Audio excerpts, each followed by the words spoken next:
Welcome to Inspirational Journeys, everyone. My name is Ann Harrison, and today I have the pleasure of speaking with Emily Johnston, who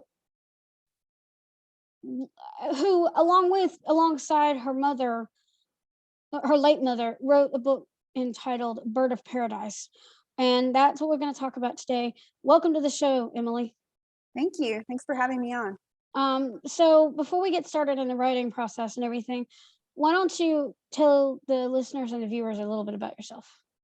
Okay, well, I live in Raleigh, North Carolina with my husband and my 7-year-old son, but I'm originally from Colorado. So I was 13 when my parents moved to North Carolina. I've been on the East Coast ever since.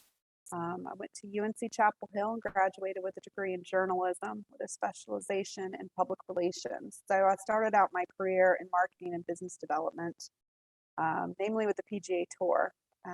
My mom was diagnosed again with cancer, which is a whole long story that goes into this entire book. And so I moved back to North Carolina, and now I work as a marketing and advertising consultant, and I enjoy playing golf and skiing and reading and writing.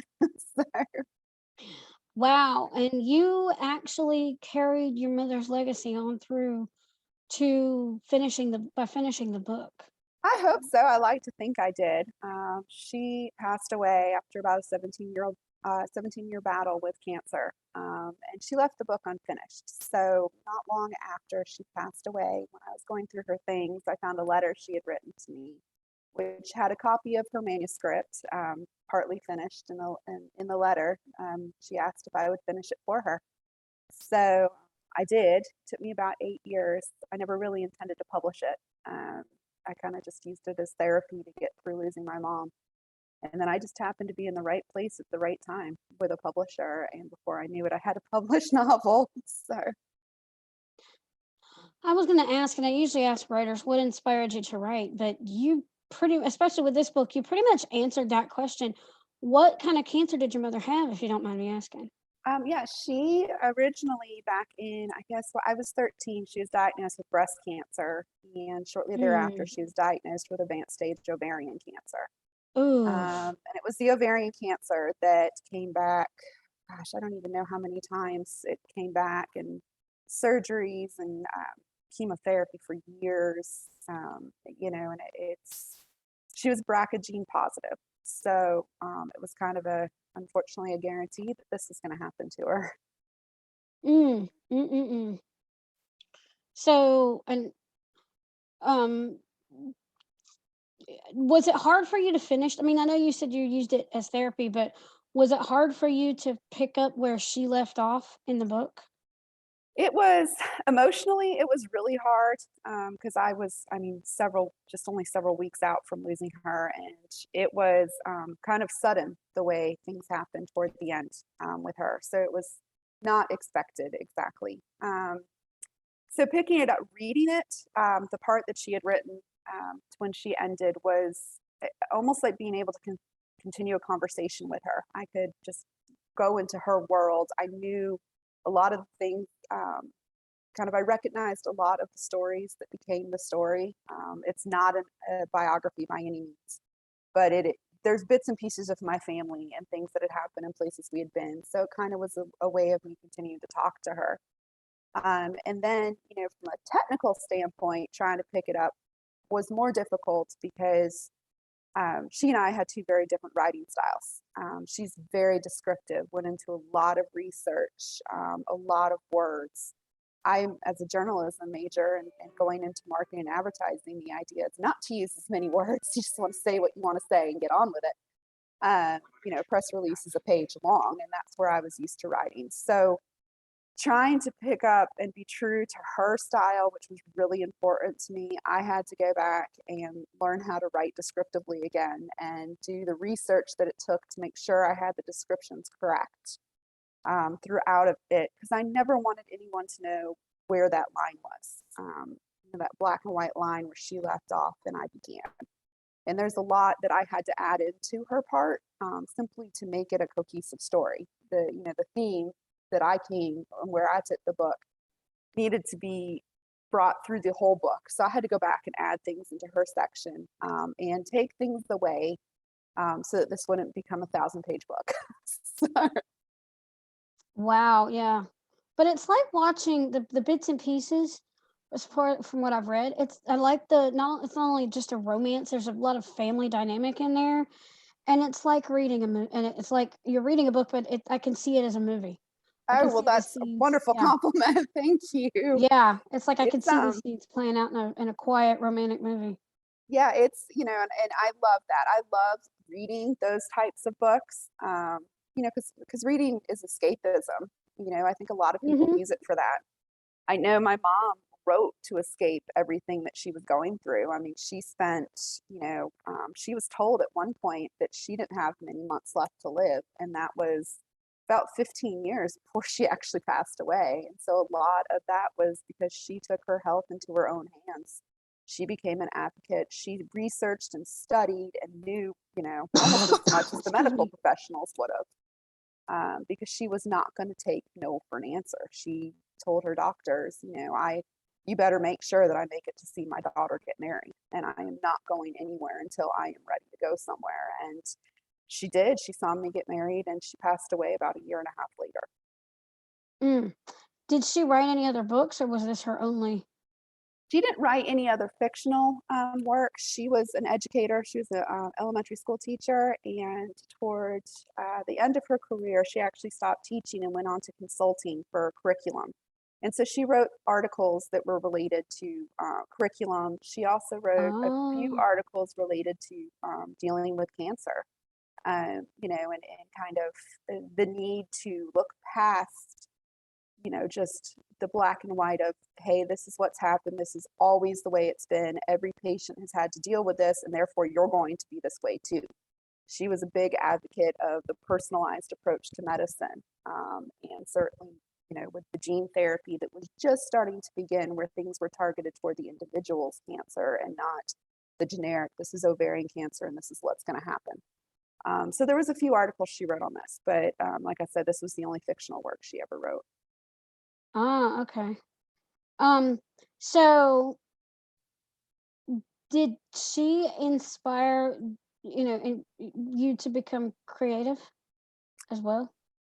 Yeah, I think a lot of it. I mean, she was, I can safely say both my parents really are my heroes, for different reasons. And, she always advocated living a life of passion.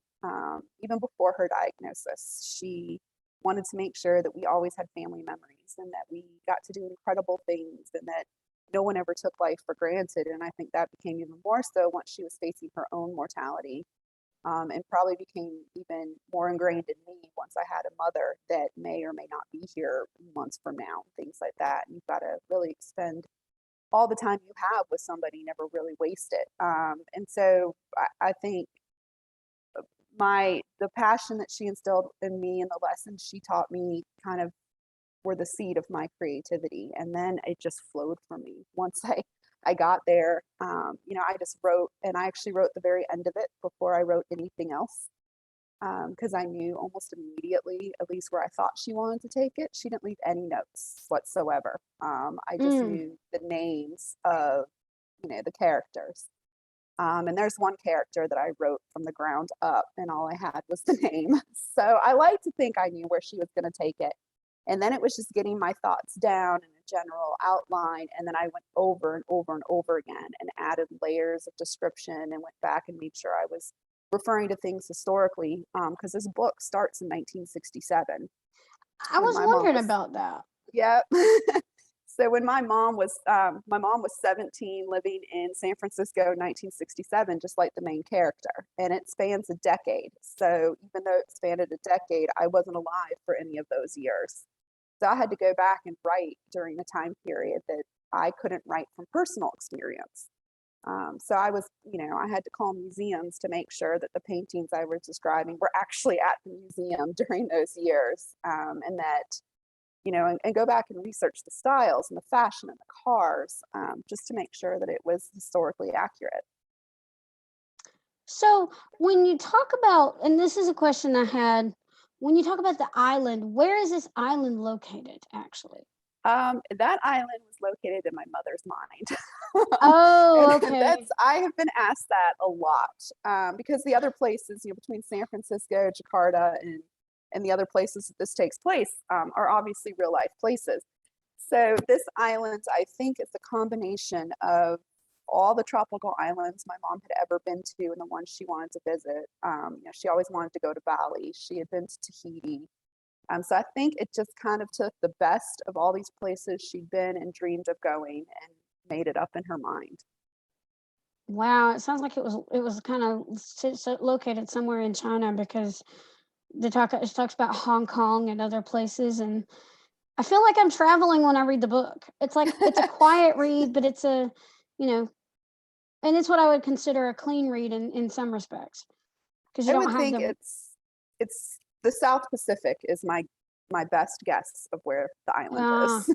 okay. Yeah, because she kept saying the island. I'm like, okay, what island? um, but I could picture the different places, and I was wondering there for a bit if and I don't want to spoil it, but if Ari and Jason were going to make it, but I figured not at that party. I don't want You to spoil. never know. Yeah, you never know, but I don't want to spoil it. I'm almost at the end. They're like, um, listen to it. My Amazon Echo device is reading my Kindle. I've got about 3 hours left. Yeah, I mean, it's 557 pages, something like that. Wow. And it's funny because my publisher asked me at one point, do you think you could split this into two different books? And there was no logical place for me to split it because, like you said, it is almost like a movie with the level of description she used. And I felt like trying to split it into two books was gonna, apart from potentially, showing where I may or may not have picked up. Not that I'm saying that was where it would have happened, Mhm. but it just didn't flow for me. And so I went ahead and did. This is borderline saga length, I guess. Yeah, it was definitely so. Are you working on anything else? Any other fiction? I have an idea in my head that is related to this book. It would be a spinoff of this book, but right now it lives here, and I can't seem to get it out on a piece of paper. So, it's one of those. It's not what I do for a living, so I've got the responsibilities of that. I'm also the mother of a 7-year-old, which takes up quite a bit of my Oh time. yeah. So, it's trying to find that time. I'm sure at some point I will. It's not going to be as long as this book. I don't think I have that in me. But someday, I hope. Now one thing about the book I love was how Mary, she's a writer, and I'm a Mhm. writer myself, and then Ari goes into the writing room and paints. I love that creative description. Unfortunately, I don't think that kind of chair would work for me because if I were to kick back in a chair like that, I'd be out like a light. I probably would too. That would not work for me. It's funny. The character of Mary was something that one of my favorite characters, because she reminds me a lot of my mother. I mean, there is so much of my family wrapped into this, and if you knew us personally, you'd know that some of the stories are us. Mm. The story of Ari being that teenager and will he or won't he kiss me, and it's Friday night and the football games and the dance and what happens with that part. Um, I can clearly see what my mother thought of one of my boyfriends. and and the father in it reminds me so much of my dad, and there's little tidbits in there. And and even the story of James, there's things that he does that my father did as a child. Oh my gosh, um, James is so cute. I fell in He love with had me that laughing. character. And it's funny because his character, also reminds me a lot of my own son, who my mom never got a chance to meet. Yeah, My James mom reminds died. me of my nephew. I think he He almost he does. could be any He boy, could be any any little boy, little boy. yeah, in 5. Oh, yeah. So, it was great getting to know these characters, and I wanted to continue that on.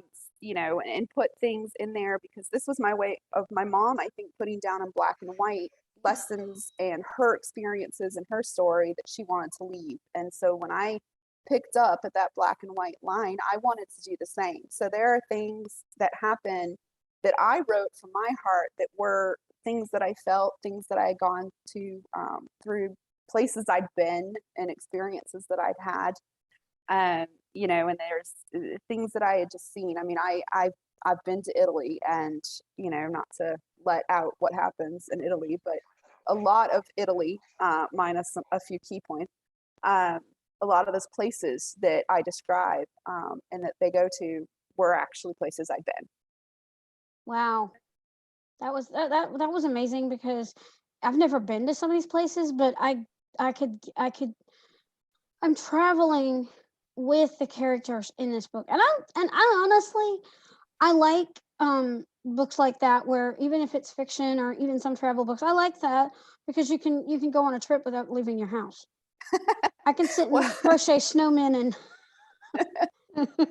well, that's travel. good. I mean, that's and I've had a lot of people say that too. That it was like being able to take a journey around the world Uh-huh. with the characters, and I think my mom would have loved to have heard just the feedback people have had on it. And Mm. nowhere in my wildest dreams, my goal was to sell a book to one person that wasn't a family member. And that's happened, and it's been beautiful. And but the thing that probably surprised me the most was I got a lot of people that reached out to me telling me stories of similar times where they were dealing with a parent facing chronic illness, and a parent that passed away from cancer or something else, and what it was like to go through that for them. And that has been probably one of the greatest rewards of this, because I don't know any of these people personally. And it's given me the opportunity to kind of pass on, my experience and how I had to go through my grief and the things I learned about myself in the process. And that just, it makes me feel kind of like my mom's legacy is living on. Right. And you and like you said, you give us a glimpse into the family dynamic. And um you also connect with people at the heart. You may not know them, but you've touched their lives in such a way. Um, so if anybody wanted to contact you, ask you questions about the book, or, where would they find you online? Probably the best is either on Twitter or Instagram. Um, and Okay. it's my Twitter handle is El Hughes, so that's my maiden name, 01. And Instagram, it's E Johnson 2014. Okay. Um, yeah, and I'm always on social media. I try to back off of it, but then I'm sitting there and I'm like, I'm not going to touch it. I'm not going to touch it, and then boom, I'm on And it. then you touch it. Yeah, and there's nothing for better or for worse. I can't keep myself away from it. So do you have any final tips or words of wisdom as we close out today? I would say, for writers, never give up. It's one of those things. I see so many writers on Twitter that talk about the rejections they get from publishers, and they don't think they're good enough and they want to quit. And really a lot of it is just being in the right place at the right time and writing what you believe in. I wasn't experienced enough to understand how a reader's audience worked at the time that I wrote this, because I wasn't writing it that way. And I come to realize on the opposite side of it that writing for somebody else is not as fulfilling as writing for yourself. And if you believe in what you're writing, it'll be good enough for somebody else to read. And that's kind of just that never give up idea, and be true to yourself. And then for people that are reading it and people that have gone through having a parent face what my mother did, and losing a parent, it's really understanding that no two people can grieve alike, and that there's no set time frame of past this number of weeks or months, you should be fine. And I always hated when people told me it's going to be okay, because let's face it, it's never going to be okay to lose a loved one.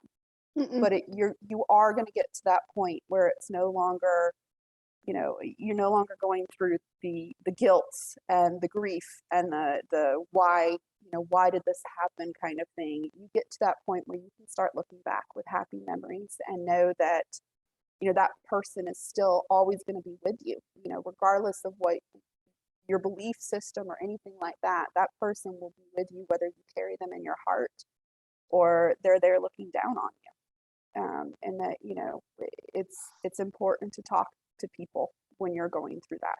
I made that mistake Mm, of not, but I had these characters to talk to, which really helped a lot.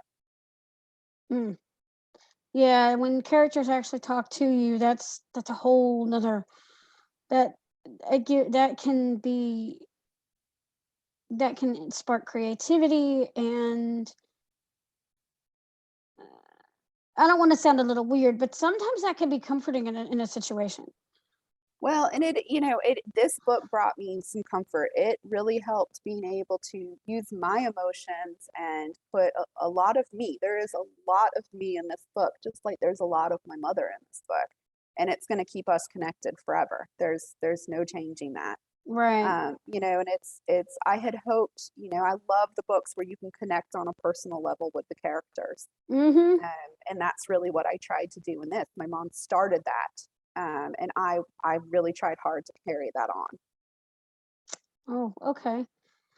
So, I want to thank you for being on the show today, and I want to encourage people to go out and get Bird of Paradise. It is free on Kindle Unlimited if you have Kindle Unlimited. Otherwise, it's out there. So do go and get that because I'm telling you, it may be a bit long, but work your way through it. You will if you like to have a quiet read, a quiet romance slash family type book to read on one of these winter evenings, this is the book for you. Oh, well, So thank you so much. thank you so much. We challenge you today to go out there and read to get inspired, write something inspiring, and share your creation with the world. For when you've touched one life, you've touched thousands. Thanks for joining us on Inspirational Journeys. And remember, your story matters. Have a blessed day, everyone.